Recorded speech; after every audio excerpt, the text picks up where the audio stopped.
Hello everyone, Double Z33 here, Zane Zeiter, back with another album review. Today we are going to be doing Infinite by Deep Purple. See if I can get a good look at it here.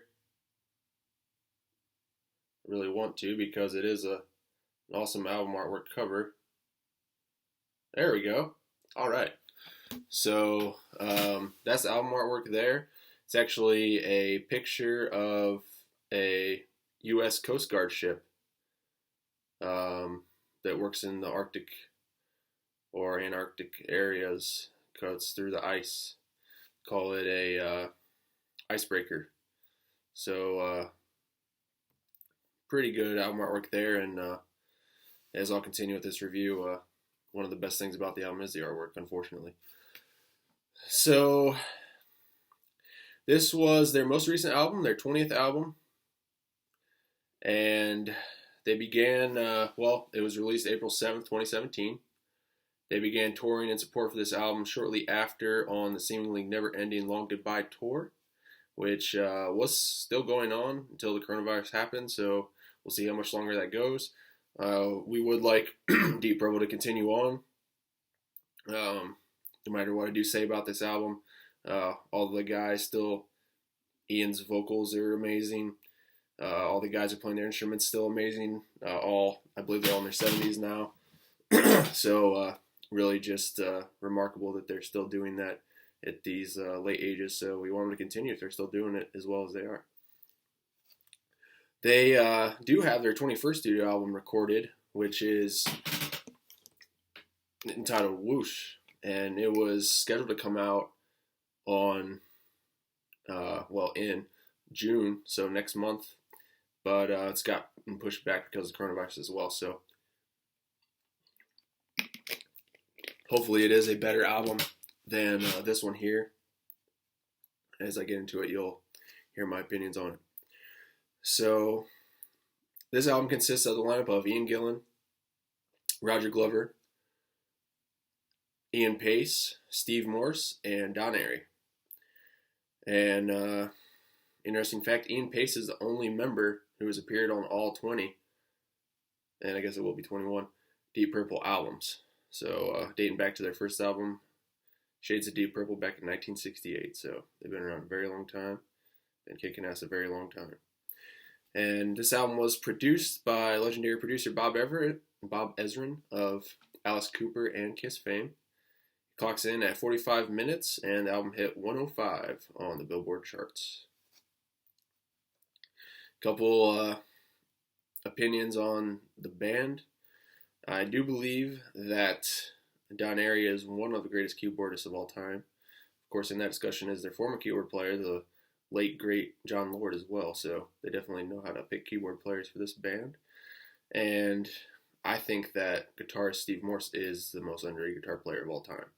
I don't think that he gets the due he deserves. So I would definitely recommend listening to all the Purple albums with him, especially Perpendicular. I'd have to think about it, but that may actually be my favorite Deep Purple album, Perpendicular. It's just incredible.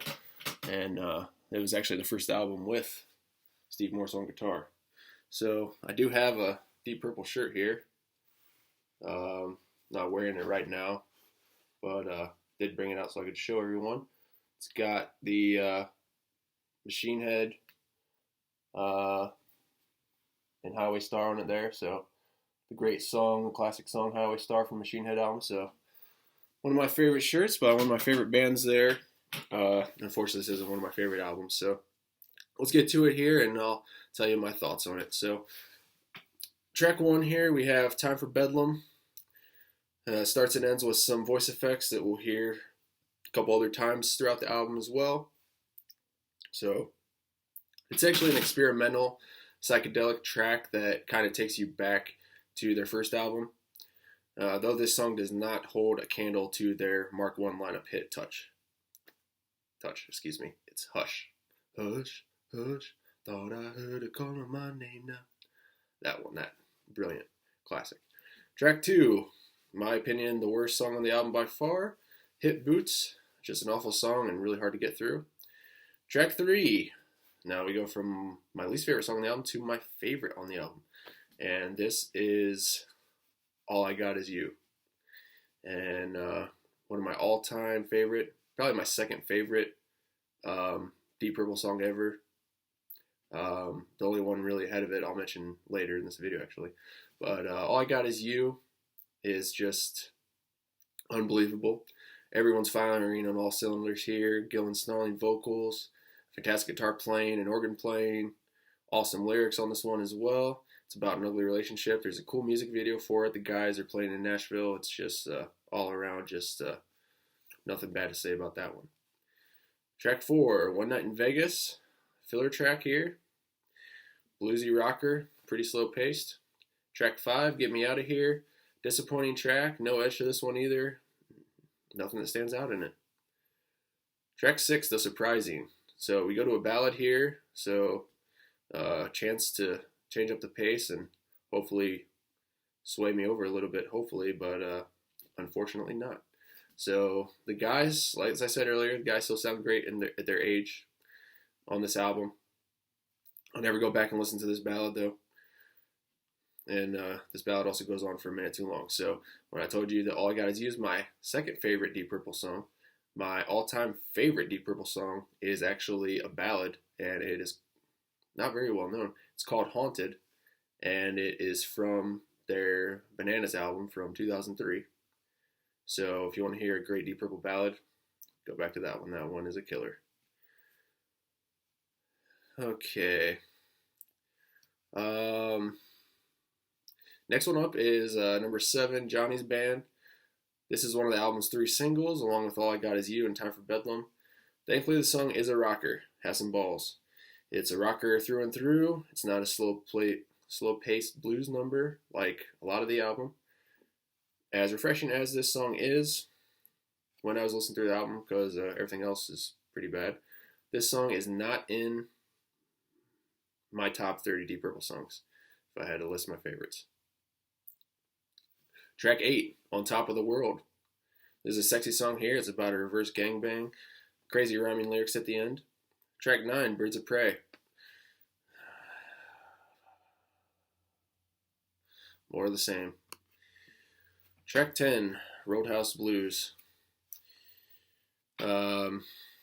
This is actually a Doors cover, and this is the final track on the album, so they close it with this Doors cover here. It's a rockin' piano ditty. Straight out of the 60s, staying true to the 60s sound. I'm not a huge fan of the 60s music, really. Only things that I really love from the 60s are Cream. Really love Cream. And also am a fan of the Rolling Stones. So those two bands are really the only things that I go back and listen to from the decade of the 60s. Okay, so really sad that this album only had one standout track, All I Got Is You. None of the other tracks had really any appeal at all. A touch of appeal with Johnny's Band, but that's just because the rest of the album is so weak. If it weren't for All I Got Is You, the album would get maybe half out of 5.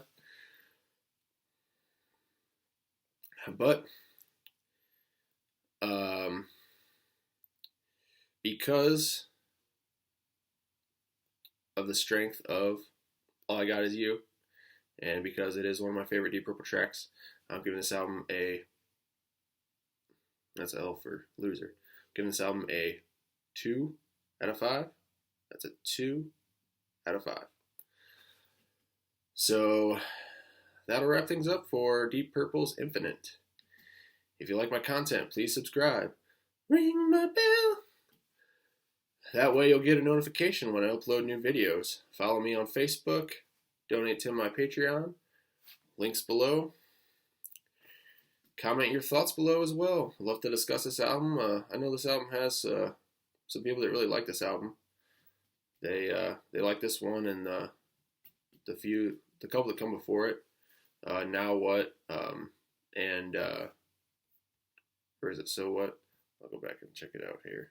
Now What is the one before this, and then Rapture of the Deep. So, I mean, those two albums I may even like less than this one. I haven't listened to them for a while, so I don't know for sure. But just last few albums have been really weak for them, in my opinion. Really, like I said, Perpendicular was great. I really like their albums from the 70s, of course, with their Mark II and Mark III lineups. I still want to listen to Come Taste the Band. Never listened to that one, so I need to listen to that one someday because I know that one's really good, everyone says. So, I went off on a tangent there. I apologize. Okay. So, once again, comment your thoughts below, and thanks for watching, everybody. So long.